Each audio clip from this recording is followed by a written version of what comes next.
देश में जो राज्य ऐसे हैं जहां बीजेपी अपने पांव पर खड़ी नहीं हो पा रही है, उसमें से एक नाम पंजाब भी है। अभी जो 2024 के लोकसभा चुनाव हुए थे, पंजाब में कुल 13 सीटें हैं, बीजेपी को 0 सीट आई थी।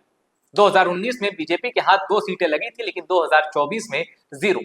बीजेपी पंजाब में बड़ी गंभीरता से पैर पसारने की कोशिश कर रही है और इसका सबूत है कि भले ही 2024 में बीजेपी को 0 सीटें आई थी, लेकिन उनका वोट शेयर 18.56 था, यानी अप्रॉक्स 20। यानी पंजाब में पड़ने वाला हर 5वां वोट बीजेपी को गया। बीजेपी 0 सीट पाकर भी बीजेपी के लिए बूस्टर था। अब पंजाब से ही बीजेपी के लिए एक बड़ी खुशखबरी आई। एबीवीपी के स्टूडेंट लीडर ने पंजाब यूनिवर्सिटी में पहली बार अध्यक्ष पद का चुनाव जीत लिया है।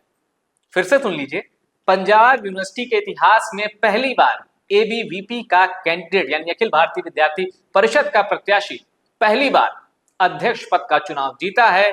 और कहा जा रहा है कि बीजेपी को एक यूथ आइकन मिला है और पंजाब में बीजेपी को अपना प्रसार करने के लिए अब एक जो ग्राउंड लेवल पे एक एंट्री चाहिए होती थी शहरी इलाकों में, अब वो मिल चुकी है।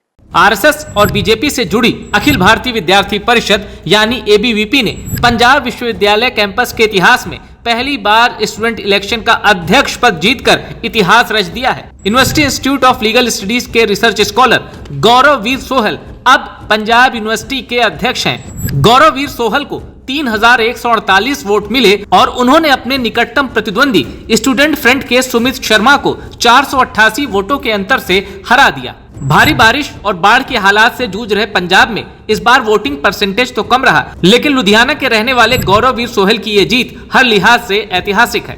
अब यहाँ एक बड़ी इंटरेस्टिंग चीज जान लीजिए, गौरववीर सोहल का एक जुड़वा भाई भी है जो बिल्कुल उन्हीं की तरह दिखता है। इस तरह गौरववीर सोहल यूनिवर्सिटी में एक जगह दो कैंपेनिंग संभाल पाए, एक जगह वो खुद और एक जगह उनका भाई चुनाव प्रचार में जुटा था। 2024 में एबीवीपी के अध्यक्ष पद के उम्मीदवार तीसरे नंबर पर रहे थे, लेकिन बिना किसी गठबंधन के संयुक्त सचिव पद को एबीवीपी ने जीतकर 12 साल का सूखा खत्म किया था।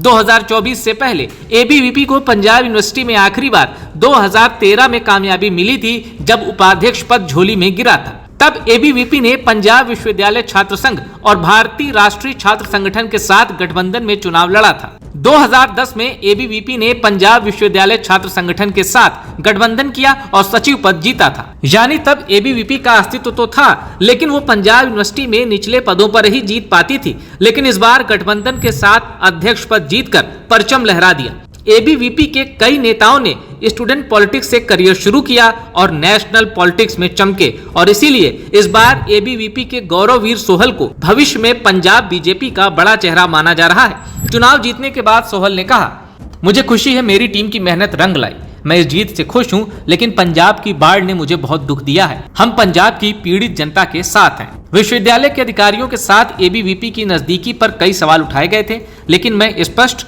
और क्लियर शब्दों में ये कहना चाहता हूं कि हम छात्रों के अधिकारों के लिए लड़ेंगे, चाहे हम किसी के भी साथ जुड़े हों।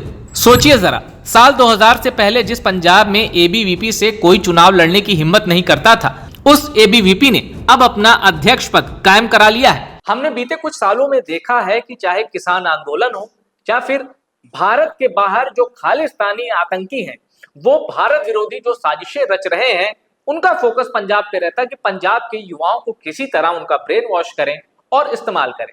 लेकिन पंजाब के युवा इन सारी भारत विरोधी साजिशों को खुद ही माकूल जवाब देते हैं और हर भारत विरोधी साजिश को वो फेल कर देते हैं। पंजाब भारत का एक स्टेट नहीं है, इंडिया का एक इमोशन है, और पंजाब से पूरे भारत को वैसी ही मोहब्बत है जितनी पंजाब को भारत से।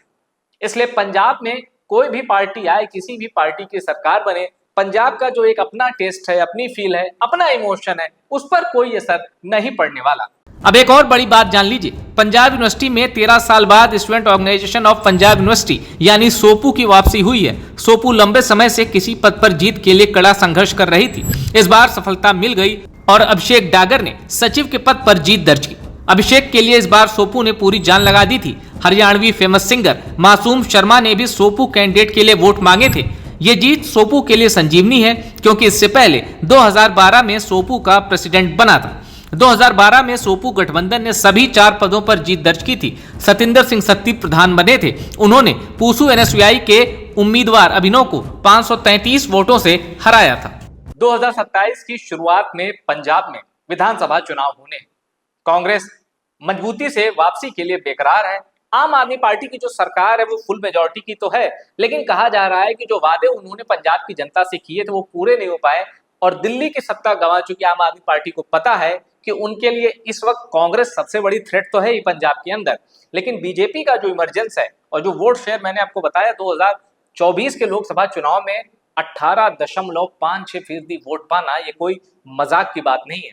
तो यानी अब जो ये फाइट है वो ट्रायंगुलर हो रही है और इसमें शिरोमणि अकाली दल को नहीं भूलना चाहिए, क्योंकि पंजाब एक ऐसा स्टेट है जहां बीजेपी का काडर नहीं है।